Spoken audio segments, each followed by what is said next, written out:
మిల్లర్లు ఇష్టరాజ్యంగా ధాన్యంలో కోత విధిస్తుంటే అధికారులు ఏం చేస్తున్నారని ఎమ్మెల్యే సునీత లక్ష్మారెడ్డి ప్రశ్నించారు. మండల పరిధిలోని పైతర, కోనాపూర్ గ్రామాలలో మంగళవారం ఎమ్మెల్యే సునీత లక్ష్మారెడ్డి పర్యటించారు. పైతర గ్రామంలో ఇటీవల అగ్ని ప్రమాదంలో నిప్పంటుకున్న ధాన్యం కుప్పలను మంగళవారం ఎమ్మెల్యే సునీత లక్ష్మారెడ్డి పరిశీలించారు. ప్రమాదానికి గల కారణాలు అక్కడి రైతులను అడిగి తెలుసుకున్నారు. రైతులు నెలలు గడుస్తున్నా తమ ధాన్యం తూకం కావడం లేదని, లారీలు రావడం లేదని సాకుతో అధికారులు పట్టించుకోవడం లేదని ఎమ్మెల్యేకు వివరించారు.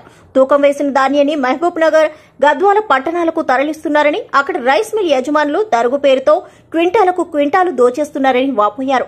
ఇటీవల పైతర గ్రామం నుండి 760 బస్తాలతో కూడిన 2 లారీల లోడును మహబూబ్ నగర్ కు తరలించగా, అక్కడ మహంకాళి ఆగ్రో మిల్ వారు ఒక్కో లారీలో 30 బస్తాల చొప్పున సుమారు 12 క్వింటాల కోత విధించారని లబోదిబోమన్నారు.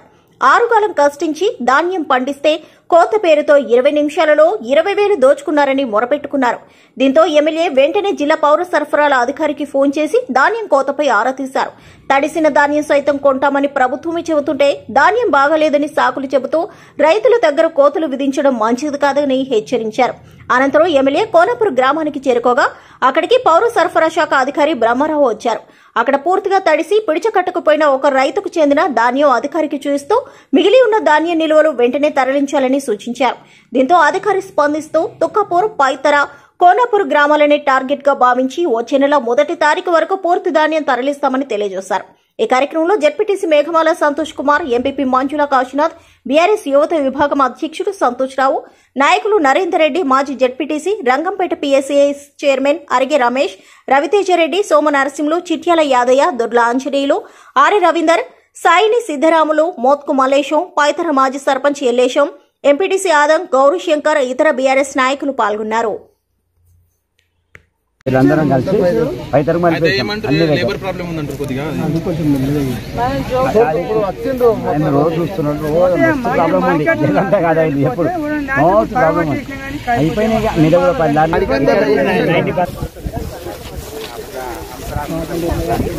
మరి కడుపులో పెట్టుకుని కాపాడింది కేసీఆర్ గారు.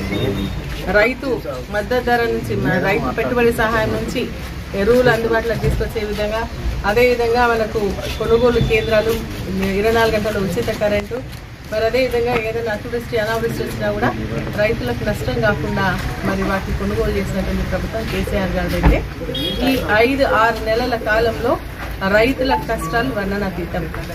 ఈ రోజు ఏంటంటే కాంగ్రెస్ పార్టీ వాళ్ళు మేము మాట్లాడుతూ ఉంటే అదేదో మేము తప్పు మాట్లాడుతున్నామని అనిపిస్తుంది. కానీ గ్రామాలకు వెళ్ళి చూడండి, ఈ రోజు మేము 5-6 గ్రామాలు తిరిగినాం.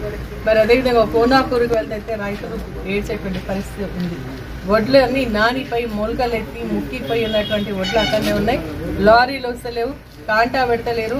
ఒకవేళ కాంటా పెట్టిన మహబూబ్ నగర్ పంపిస్తే మరి ఒక్కొక్క లారీకి దాదాపు 28 క్వింటాల్ 12 క్వింటాల ధాన్యాన్ని అదనంగా తీసుకుంటున్నారని చెప్తున్నటువంటి పరిస్థితి రక్షిత్తో సహా రుజువు చేసి చూపించడం జరుగుతుంది. కాబట్టి నేను ఈ ప్రభుత్వానికి చిత్తశుద్ధి లేదు రైతులపైన అని చెప్పేసి చెప్తా ఉన్నా. ఆ రోజు ముక్కిపైన లేదంటే మన మొలకలెత్తినటువంటి ధాన్యమైన పొల్లుపోయినటువంటి వాటిని కూడా ప్రభుత్వం కొనుగోలు చేసింది. ఈ రోజు ఈ జాప్యం ఎందుకు జరుగుతుందో